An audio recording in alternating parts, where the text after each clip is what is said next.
கொண்டதடா. மீதி மனதில் மிருகம் இருந்து ஆட்டி வைத்ததடா.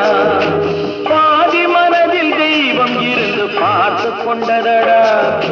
மீதி மனதில் மிருகம் இருந்து ஆட்டி வைத்ததடா. ஆட்டி வைத்த மிருகம் இன்று அடங்கி விட்டதடா. ஆட்டி வைத்த மிருகம் இன்று அடங்கி விட்டதடா. அமைதி தெய்வம் முழு மனதில் கோவில் கொண்டதடா.